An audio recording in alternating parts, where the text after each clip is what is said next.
Hey, welcome back. I'm Jeff Harrison along with Leslie Spohr. And this is the Twisted, Bent, and Exhausted Entrepreneurial Podcast. Trust me, we've been doing some recording today.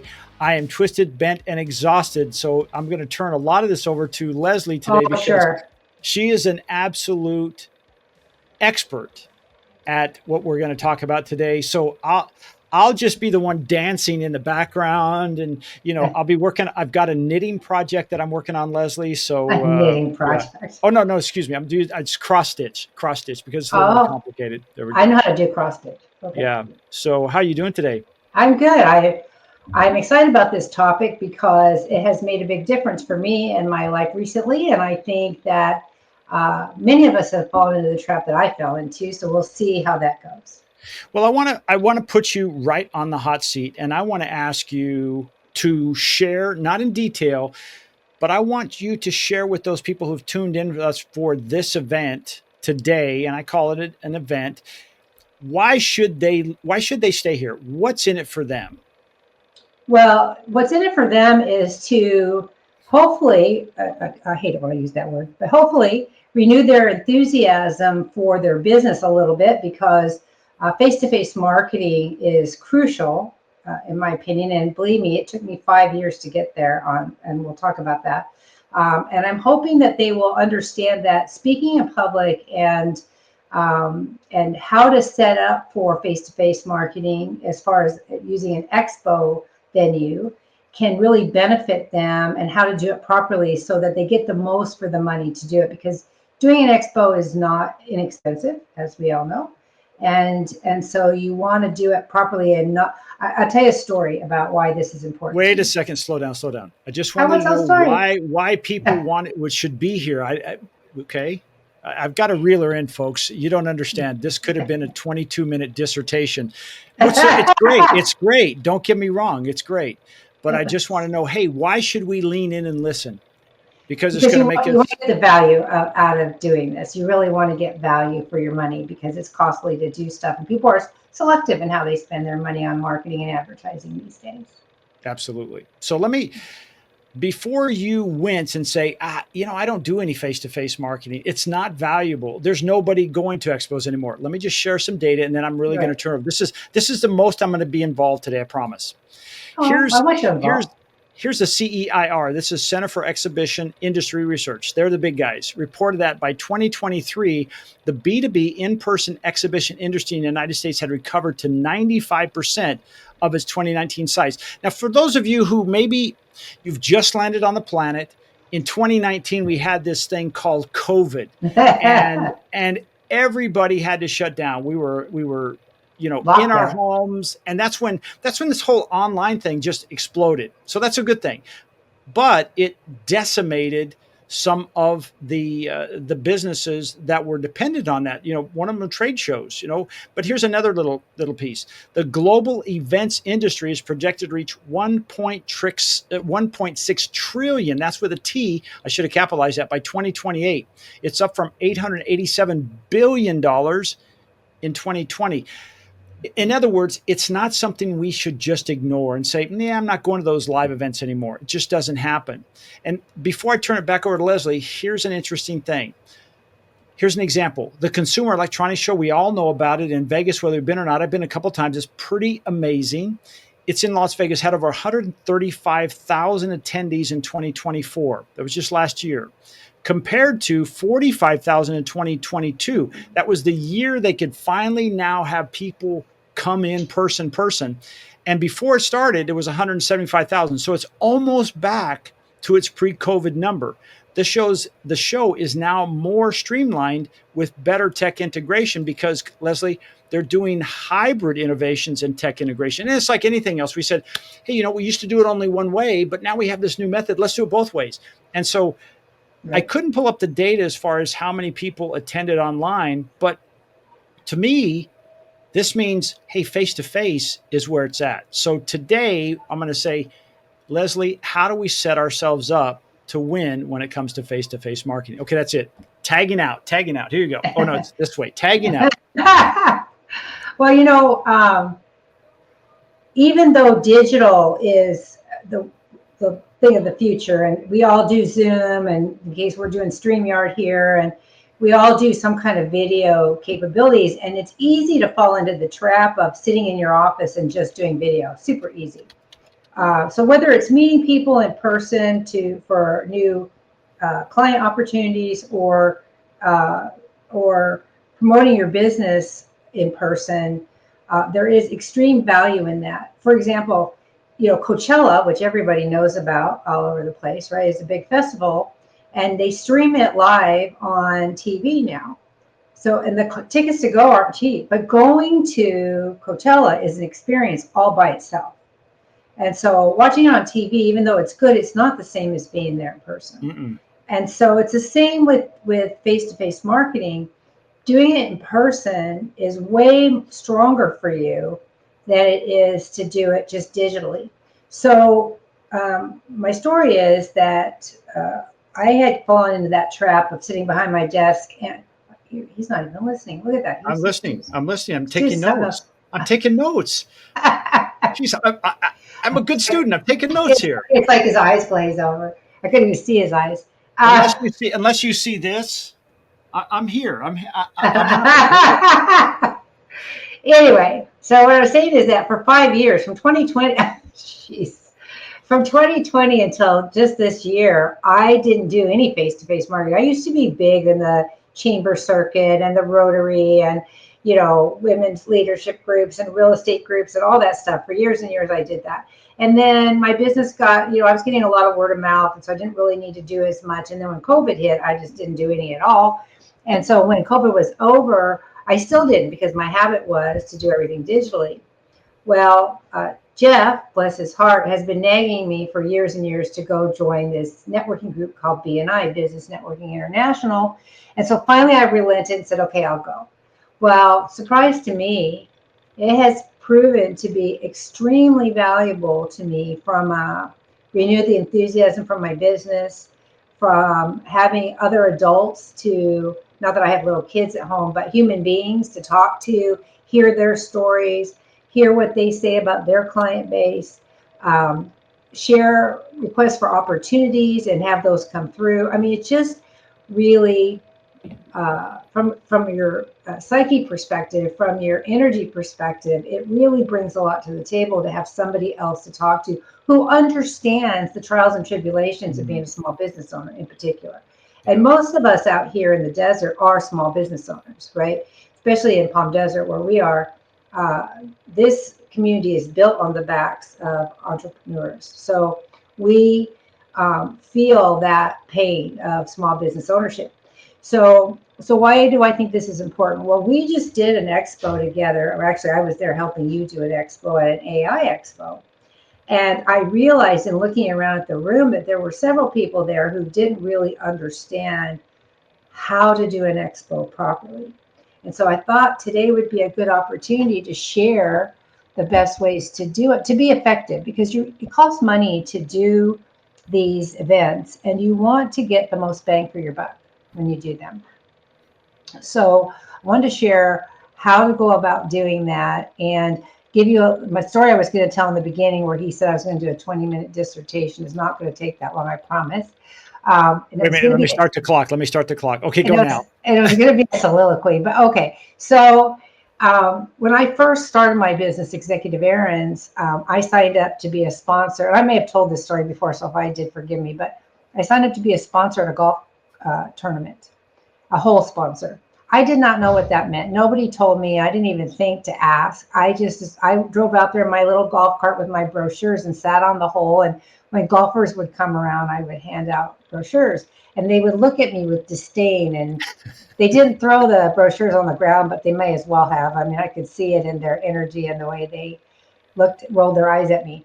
Well, it turns out when you sponsor a hole at a golf tournament, you set up an easy app, and you have a barbecue, and you have giveaways, and you have lots and lots of alcohol, because golfers only join a tournament to get drunk. That's all they do it for.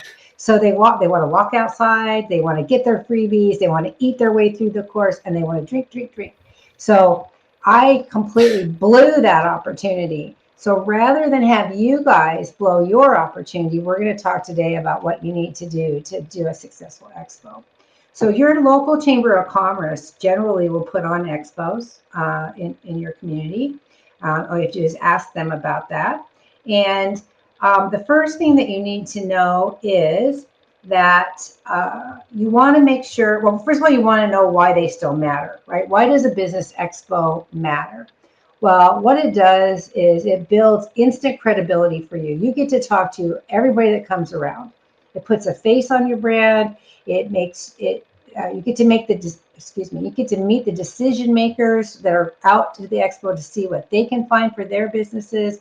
You can gather leads and add to your newsletters. You may even get referrals.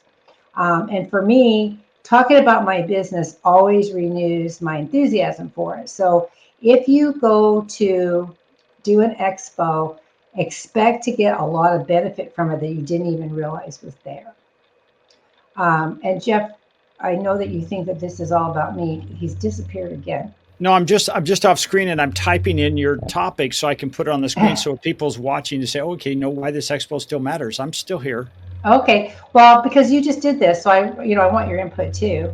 So here are some things that you need to have for welcoming. What's the difference between a table, your presentation table that is successful versus one that's not? Well, one that's not generally just uses the people that are doing the expo. They'll provide you with a tablecloth and a couple of chairs, and then everything else is up to you. Sometimes they'll give you electrical if you need it. So the tables, like there was somebody right next to Jeff's table who committed all these sins, right? They had a table set up, they had their giveaways on it, and they were sitting behind it on their phones, not engaging with anybody, not inviting anybody to talk to them. It was very vanilla, very bland. It wasn't inviting at all. So here's how you can make your space look inviting. First of all, I really recommend you get a branded tablecloth. They don't cost a lot. They hide the table, even though they already usually have like a black cloth on them.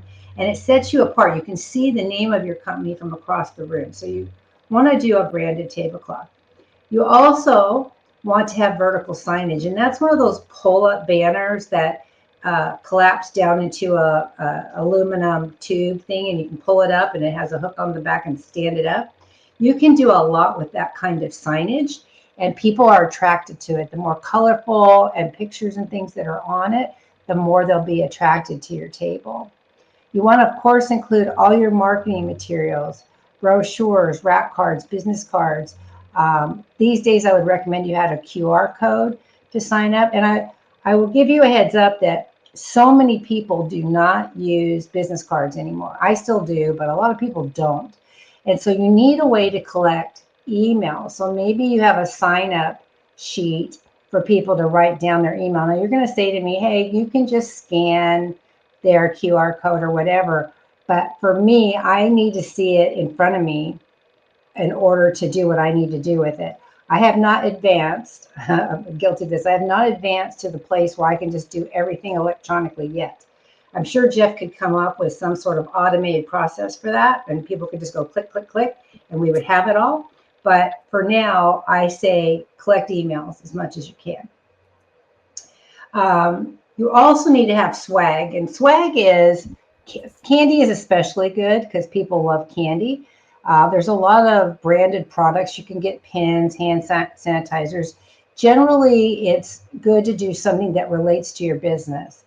For executive errands in the early days, I did Frisbees because in my mind, if you free up your life because you're delegating tasks to us, you have more time to play and play Frisbee.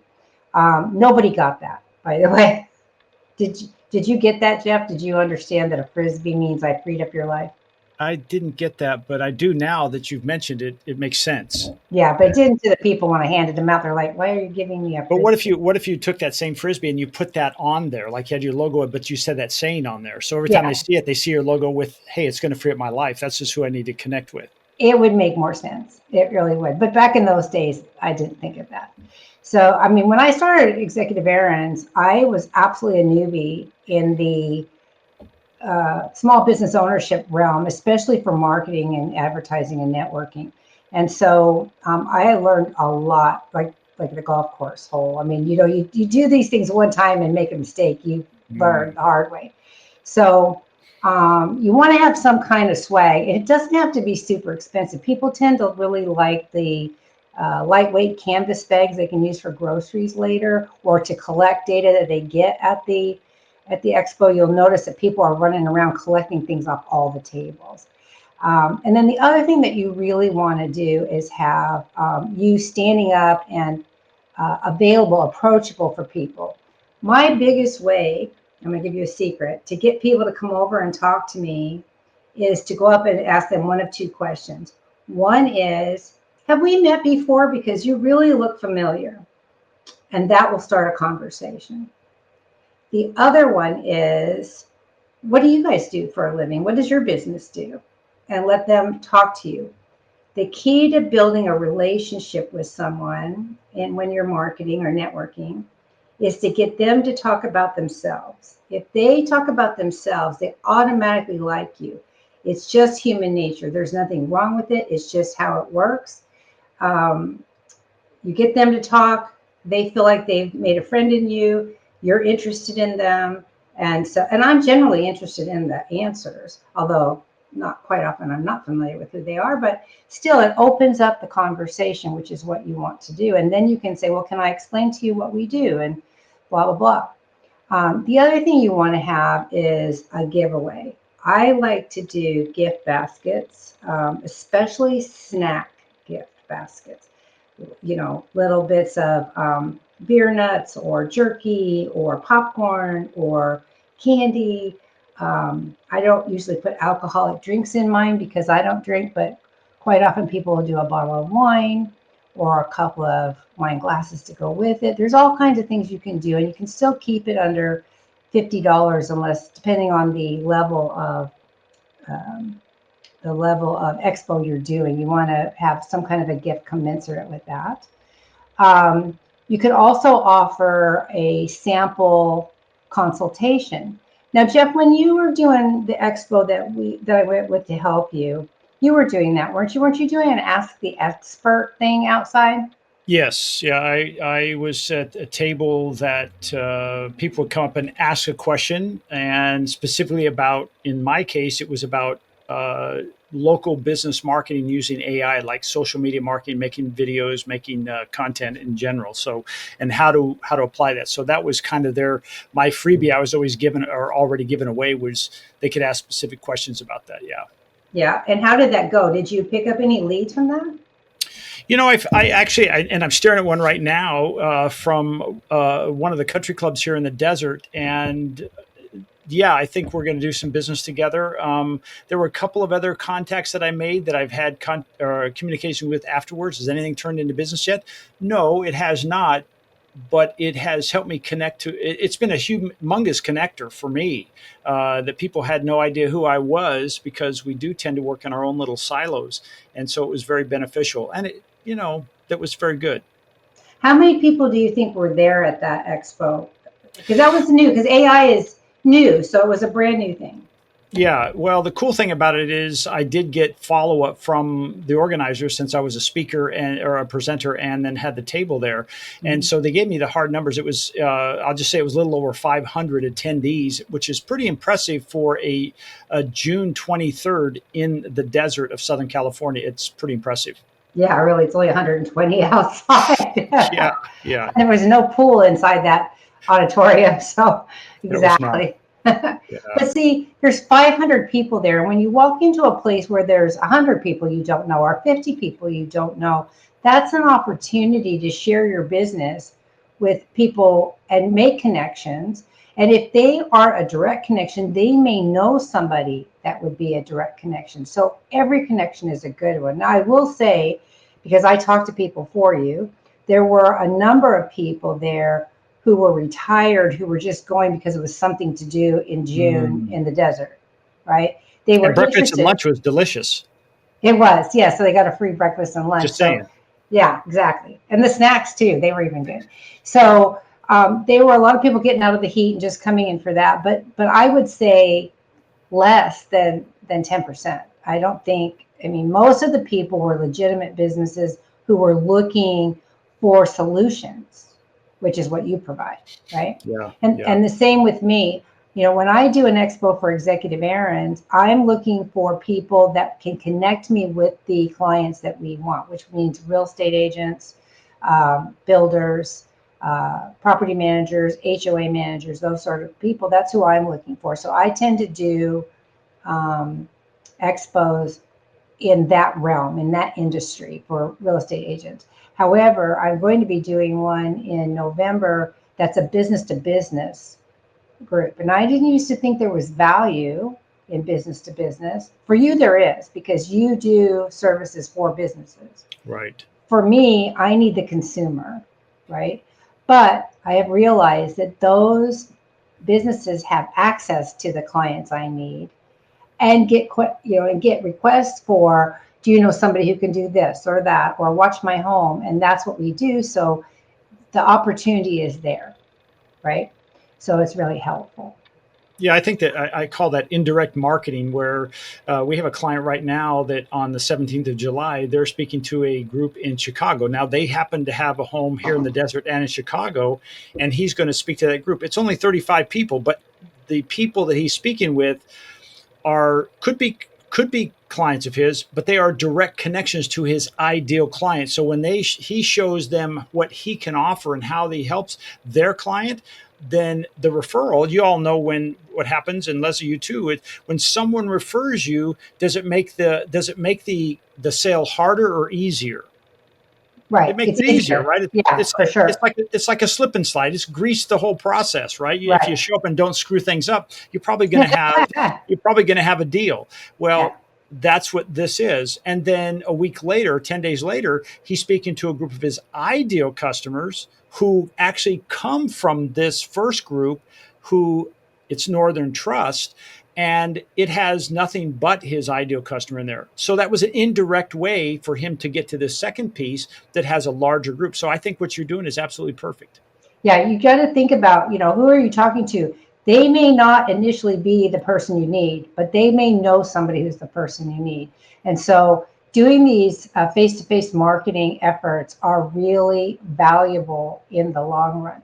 Now, the other thing that you can do is, there's a couple other things you can do. You can set up a demonstration. How many of you have been to an expo or they even do these at fairs and things like that. Orange County Fair does this too, I know for a fact. They set up demonstrations of pots and pans, or some juicer, or knives, or Cutco knives. Yeah. Or, I mean, I know somebody who went to one of those and bought a set of knives that have a generational warranty on them, and they were like $1,500 for a set of knives, and they can be whittled down and they will still honor the warranty on them. That's how good they are. So you can do demonstrations also, depending on what kind of products that you're selling or services. You can do that. You can also sell things at these expos unless the organizer prohibits it. You have to ask that question. Did they give you any restrictions, Jeff, on whether you could sell anything at the expo? I was never told that I could not. In my specific situation, Leslie, it happened so quickly. It was hard for me to really prepare to become, to really sell. Yeah. I found out on a Thursday afternoon. I'm speaking on Monday. Right. So, with your help, I was able to accelerate what I needed to at least show up and look like I wasn't at a golf tournament with brochures. So, yeah. She came in just at. She came in immediately, looked at my table, and says, "Oh no, this isn't going to work." And she redid my table, and it was presentable. I probably got a B minus, but before I had a failing grade. So thank you, Leslie. Oh, my pleasure. That's what I'm there for, right? And so you can sell products. I've been to all kinds of expos. I particularly personally like the goth ones.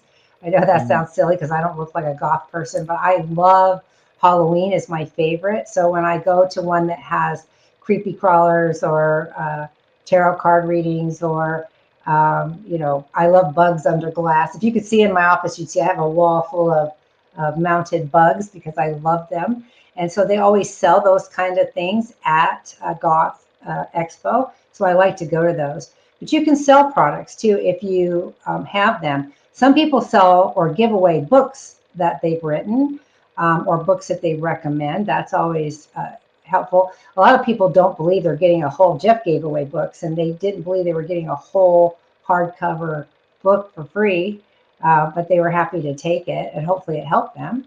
And we do that a lot. I mean, I'm a big believer in the 4 agreements. I keep at least 5 copies of that in my office all the time and hand it out to people when the conversation turns to self-improvement or having a better life or business. I hand those out because it was life-changing for me.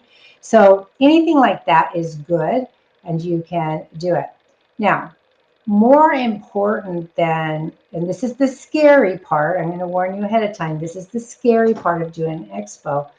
You should volunteer to be a speaker, if at all available. If there is room for speakers, you should raise your hand and say, I'll do it. I know it's scary. 10 minutes of your life. Jeff was a speaker at the expo that he just did, and he did an excellent job. It is 10 minutes. 10 minutes. Did I say that? 10 minutes. You can do anything for 10 minutes, except in my case, ride a roller coaster. I am not doing that for 10 minutes. But anything else? Did you find it scary, Jeff, to do that speaking? No, because I'm, Oh, no, you speak all the time. I've done hundreds or even thousands of presentations. So it was something I was looking forward to. There's still a little bit of nervousness before you get in front of the group, but I was fortunate that everything it all worked. The technology worked well after we got through the first little piece.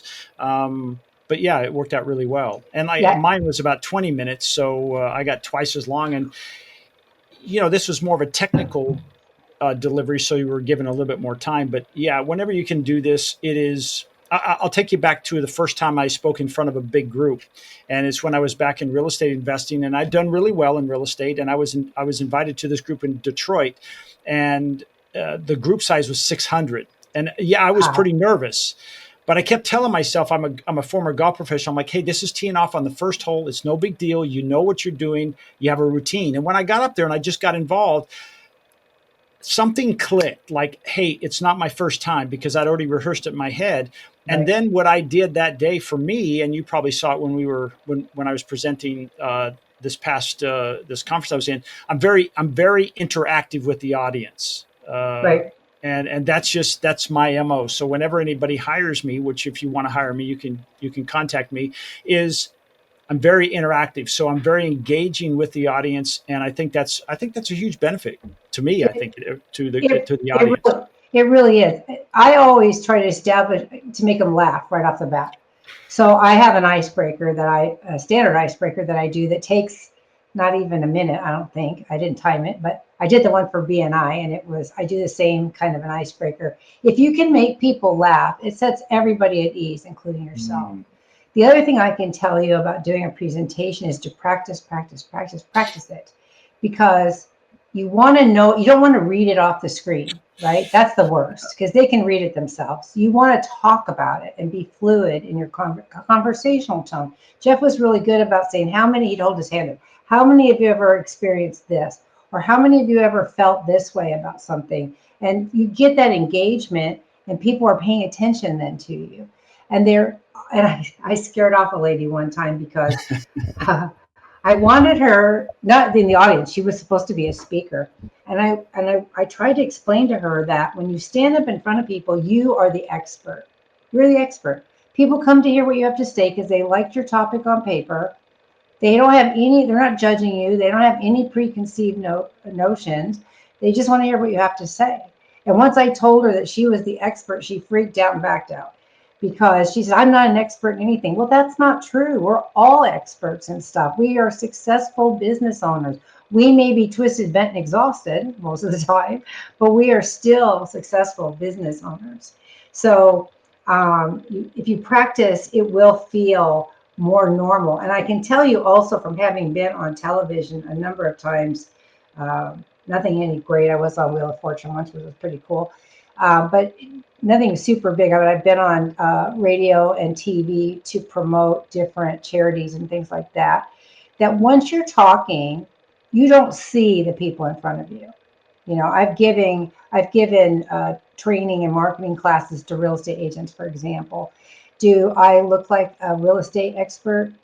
No, not really. But I know marketing and I know networking and I know sales. So teaching them and putting it in their context was an easy step to get to.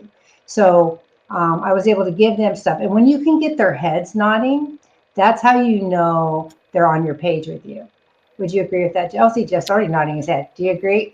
100%, 100%. Yeah. I think, and you know, I don't know if you're going to see this, but whenever you're doing something live like that, it's important that you read the audience, Right. you know, and have almost like, hey, have a backup, if you will. Like for me, if I notice that the point I'm talking about, the people are now on their phones or they're stopped taking notes or whatever, that's a clue, Jeff, move on. Right. And really read the audience, and don't read the cliff notes, don't read the book, and move on as quickly as possible. And that's a great time to say, you know, how many of you wrote that down? They're going, oh crap, what was I supposed to write down? Right. That's a great place to then get them to engage and get Right. back into the live event. Yeah, the key is really getting their heads to nod. You know, I've done lots of presentations to real estate groups that they're usually 5 or 10 minutes, so they're really quick. I know exactly what I need to say to get their heads to nod. And I have a webinar and a tips booklet about how to market to real estate agents. It's a no fail presentation. I mean, it works every single time. And so the same with this, regardless of what the expo is about, you need to talk about whatever you're there to present, and you need to put it in the frame of what's in it for me from the listener's perspective. What problem can you solve for them? What can they relate to? What benefit are they going to experience? Because if you talk about, I'm so good, I've been in business for so long, blah blah blah, they don't care. They expect that. They expect you to know what you're talking about. But if you say to them, have you ever experienced when you've held somebody's hand all the way through escrow, and then you need to move on to your next listing when the home closes and they get this separation anxiety? That's something every real estate agent experiences. They can relate to that. So you need to come up with a pitch or a presentation that speaks to what problem can you solve for your audience, and what can they relate to? What benefit are they going to get? If you do that, then you'll have rapt attention.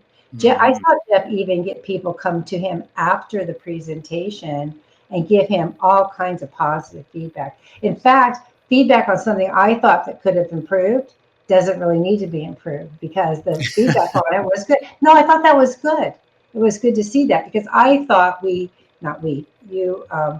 lingered in one area a little too long, and the viewers did not think that. Mm. And it really only matters what they think. I know you, so I know what you're talking about. They do not. And I forget that quite often. You know, a friend of mine wrote a book, a business book, and he wanted me to read it and write a testimonial for it. It's on the back of his book. And when I read it, I thought, oh my God, this is so basic. I could have written this in my sleep. I mean, it's just so simple. And he said to me, you never know the knowledge level of the person who buys the book. And that's absolutely true. You don't know. And it's, excuse me. Sorry, I'm so dry because he's making me do all the talking. We have this mindset that as a teacher, as a speaker, and you do this quite well, Leslie, is you just have to be one rung ahead or one step ahead of the people you're teaching, and you can give them so much value and so much benefit. You don't have to. An expert is, if you think about it, an expert in anything is someone who knows more than you know at that moment. Right. Right. And because they're there to learn. They want to know something, right? This was an AI conference you did there. And we've done a couple of podcasts on AI and talked about the general questions people ask, or the or different aspects of AI to help people learn this, because this is a whole new thing we're getting, and it's coming at us at lightning speed. And so It's impossible to keep up. You keep up because you're the expert. You do AI automation, right? And consulting. Right. So you understand what's going on, but most people do not. So to talk about it in a way that they can understand and the benefits that they can reap from it and what problems you can solve for them is huge. Yeah. And that's why you talk. I know recently you've been talking to somebody whose business has exploded, Hmm. right? And who has been creating all the digital marketing himself. And because his business has exploded, he can't keep up, which means he's going to ultimately fail because he can't service all the people that are clamoring for his services, right? So when Jeff sits down and says, "Hey, I can automate this and this and this and create this for you and this and stuff," it's almost like A, Christmas, and B, impossible, right? Your mind goes, how is that even possible? But it is possible. And you can, and not only can you do it, but you can take his business into the stratosphere. That's just one person asking a question. Imagine if you had a room full of those people and we're doing a 10-minute or 20-minute presentation about that specific situation. Everybody would want it, right? Absolutely. So that's the purpose of speaking in public. And I know, and I think I got a booklet on this too about overcoming the fear of speaking. Really, people are not judging you. They really are not. You can say, "Oh, I'm going to imagine you all naked," but that's distracting because not everybody looks good naked. So I find Some people myself don't want going, to see naked. yeah, exactly. So I'm finding myself going, not that one. Well, maybe this one, but not that one. So it's distracting to me as I don't do the naked thing.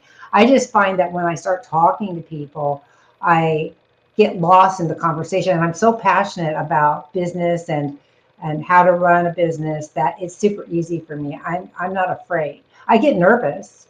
Everybody gets nervous. But once you start talking, you're right. As soon as you start talking and you're familiar with the conversation, it's super easy, right? Well, one of the things that I did notice is you said something earlier about practice, practice, practice, really know what you're going to talk about.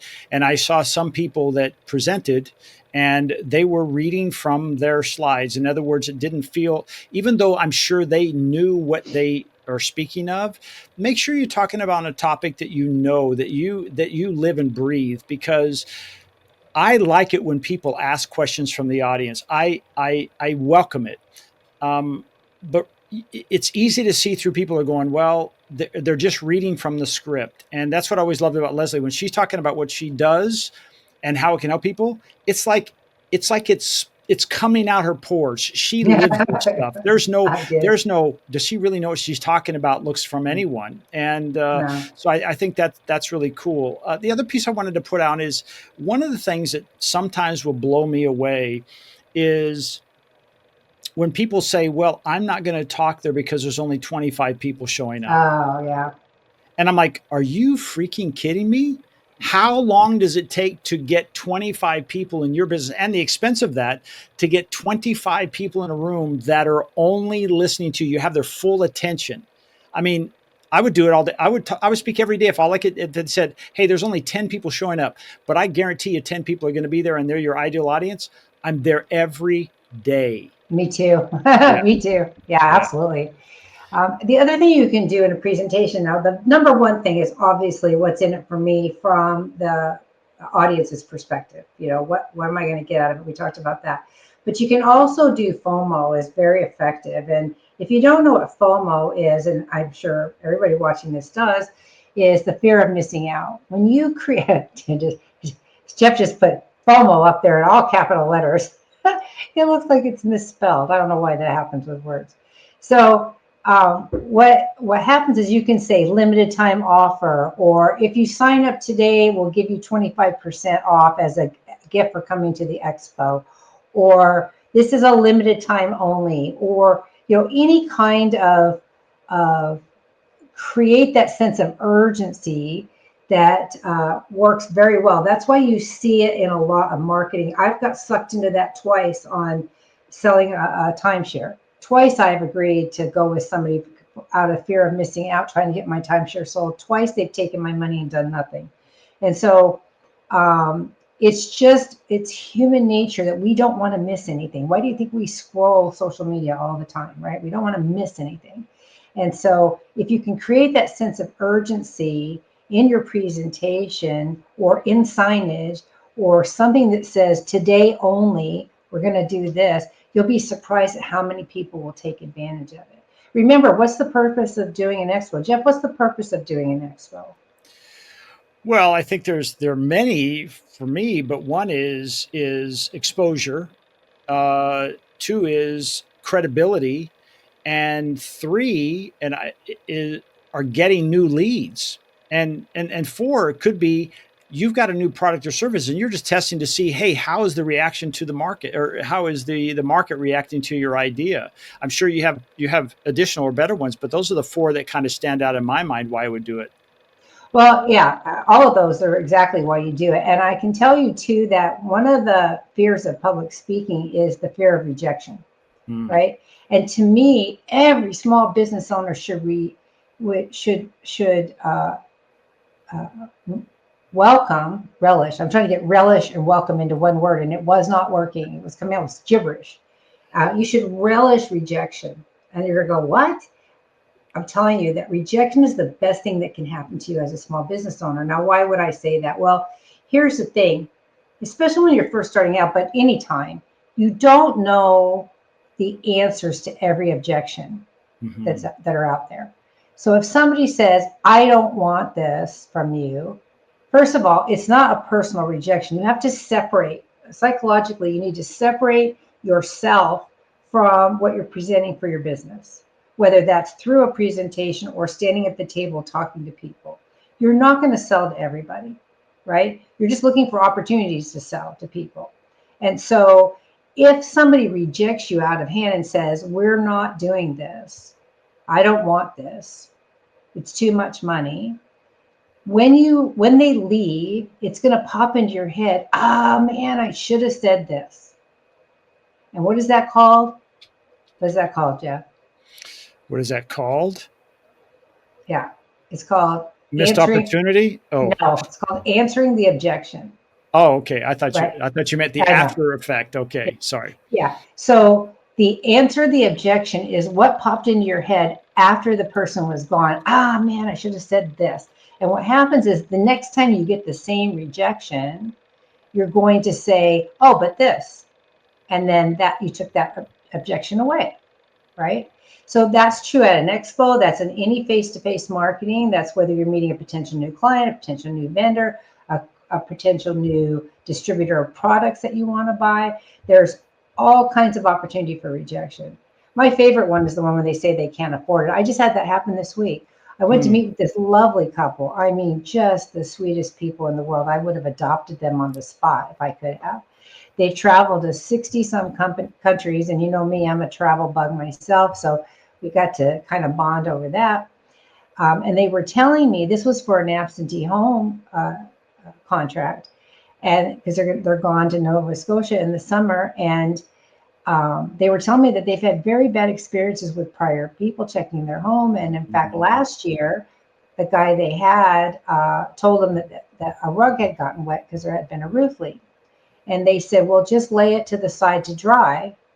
Well, he just wadded it up in a corner where it got moldy, and it was a $7,000 rug, right? Wow. $7,000. And so we continued our conversation. I'm so sorry you had to go through that. And we go continue the conversation. And they go, well, how much is your rate? And when I told them, they went, well, that's a lot. I mean, we've been only paying $50 an hour for that. And I said, yeah. How many times does 7,000 go in? How many times does 50 go to $7,000? You know, I mean, well, I didn't say it rudely, but I'm just saying that you get what you pay for, basically. And they're like, you're absolutely right. That is a point. And they have to decide whether they see enough value in what we do to pay us what we charge, or do they want to keep taking their risk on the $50 an hour person and risk other damage to their home. Totally their call. But, my answer to that is, we're worth it. We don't make those mistakes. We haven't had a mistake like that ever in my whole Yeah. 20 years. So, it just depends. Everything is relative, and it's what people see value. That's I was trying to bring that up. Perception of value is the key to face-to-face marketing. How do you create perception of value for the other person to want to work with you or buy your products? It is through what's in it for me from their perspective. And this works in any marketing thing, but it's particularly effective at an expo if you can get the people to come talk to you, right? I have been known to walk. You'll see. I don't know if you noticed, but at expos there's like a track where they stay just out of the reach of the booths, Yeah. right? They'll walk way out here and walk around. And I walk right up to them and say, hey, you look familiar. I can't place your name. Do we know each other? And then gently walk them back to my booth while I'm talking to them. And you'd be surprised. I've gotten work out of that. A lot of work. I think that's really good. Yeah. So what did you take away from your expo recently? Because that's the first one I've been to in a long time, was with you. And I really, really enjoyed it. It was fun to watch you do that and to talk to the people that were there. So what did you take away from that experience? Well, I took away that with a little bit more preparation, I would welcome it again. As an example, for me, I try to automate everything I can so I can stay present with the people that are in front of me and make it easier for them to get what they need. So as an example, like my QR codes, I want to have that so that it just doesn't go into my database, but it also has all the emails following up with them, or before they're able to try, let's say we had a voice agent that does inbound and outbound call. And before they try that, the first thing that pops up is we're going to get your name and email address, and then it will work, just to track the effectiveness and see if what happened, because when that happens, we gather that information. So I think that would be good. Secondly, I would probably make sure there is something I have going on there. Like you mentioned it earlier, is can I sell things while I'm there? So I would probably go back and say, if you're not paying me to be a speaker, because I normally charge $11,000 minimum to be a speaker like that, then I would say, then you have to give me the opportunity to sell my things, my wares, my services. And I would create an offer to have that out front. So when people come by, they have an opportunity to get an expo special with my company. So that would be that'd be my biggest things. Yeah. And the way everything looks is really important, and it sounds superficial, but remember, this is your first impression, right? The way your table looks and the way your signage looks and what you're giving away creates an impression on the people at the expo. And you want it to look like you know what you're doing and that you're professional. That's the key. So many of those tables there did not look professional at all, and some of them were big companies. Yes. I mean, companies that had good brand recognition here in the Valley, they had terrible tables, because they hadn't put any effort into it. Like I said, I learned that the very hard way.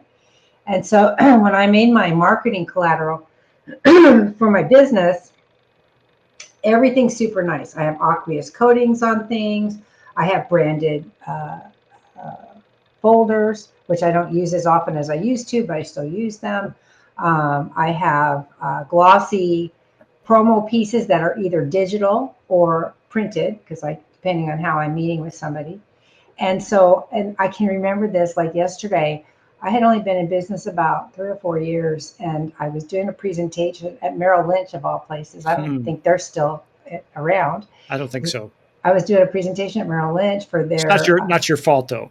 No, I'm sure it wasn't. Okay. And the guy said to me, "Is this a franchise?" And I said, "No."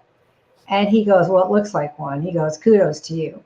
And that's a huge compliment if people think that it's a professional enough that you look like a franchise. So, but your materials always look like that. Like since the beginning. Yeah, because I have that business background. I used to be a consultant too, so I know what people are looking for, right?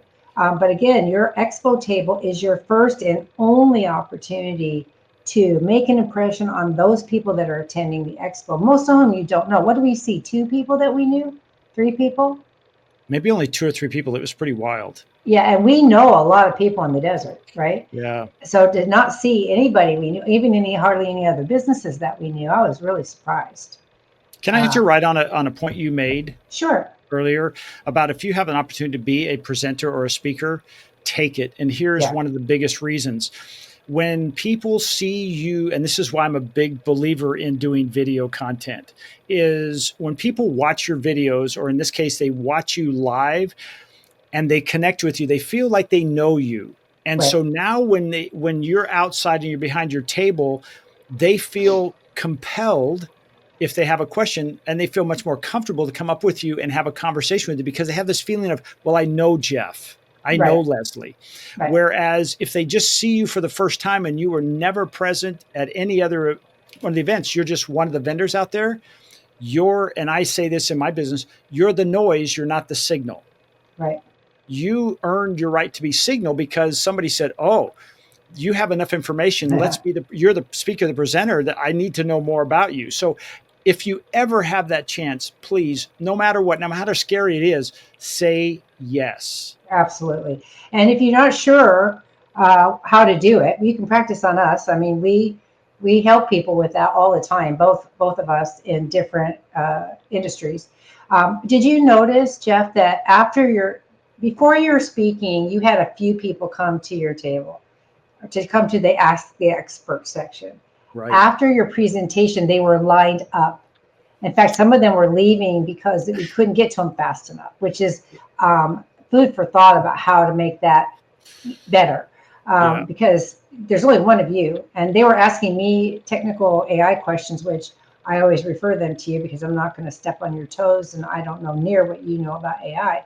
But I was able to get them interested enough and to take pictures of the not barcodes. What are those things? QR codes. The QR codes, because they had AI behind it. And so that was a good opportunity to get them to get information, even if they didn't want to wait in line. So that opportunity, they asked the expert, I can't talk anymore. Ask the Expert gives us a great opportunity for improvement in how do we do that so that we can make it more efficient and get more people through, you know? Yeah. One other little thing I want to share with you, and this will help you if you have a little bit of apprehension or fear about speaking, is often when you are at an event and you're an audience member, you see the speaker come up from somewhere that you never saw them, and they just show up. Well, they're speaking to an audience of people they don't know. I like to show up and hang out a little bit and find 2 or 3 or 4 people that I've had a little conversation with before I ever start speaking, and now I'll use them to interact with while I'm speaking. And now I'm speaking to a group of people that I know. I'm speaking with friends, and because they have that connection, all of a sudden the reciprocity for them to say, yeah, that's exactly right, or yeah, they're interacting with me, and it spreads to the people around them. So I would highly, highly recommend it. I learned that years and years ago when I was going through training to be a public speaker. It's like, don't just show up off the side. Get there early, introduce yourself to a few people, ask some questions. Hey, why are you here? And then feed that back in. It's a powerful way to do this. Did you notice that I think all of the people that you talked to in advance sat in the front? Yep. Do you notice that? Yeah. Whereas a lot of people always gravitate to the back. They don't want to get called on. They want to be invisible, whatever the reason. They want a quick escape if it's boring. That's why I would sit in the back. So, the people that you talk to in advance, I noticed all sat in the front. So it does make a difference. It really does. Yeah. We had a little challenge with the microphone. And Right. if I got too close to the speaker, it would, do that crazy loud pitch. But it's not beyond me to walk well into the audience and talk to somebody in the 25th table behind there, because then everybody turns around because they don't want to miss anything. Right. And there was some filming going on, so I had to be aware of that, of not wandering off camera. But if I see people in the back that maybe came in late, they wish it had come sooner, I probably would wander into the back of the room, not too far, but to get them involved. But you're absolutely right. I've been known to do. In fact, I did one. It was called the Gen Jam, and when I first went in, I sat in the back to see what it was like in case I needed to get out of there. Mhm. But then next thing you know, I had moved almost all the way up to the front when I saw, oh, this is really cool. So it's almost like wading into the pool before I get my hair wet. Yeah, I do that too. I've been known to do that where I sit in the back case because some speakers are not very good. Mm. You know, you don't really need, I think any speaker is good if they're willing to do it.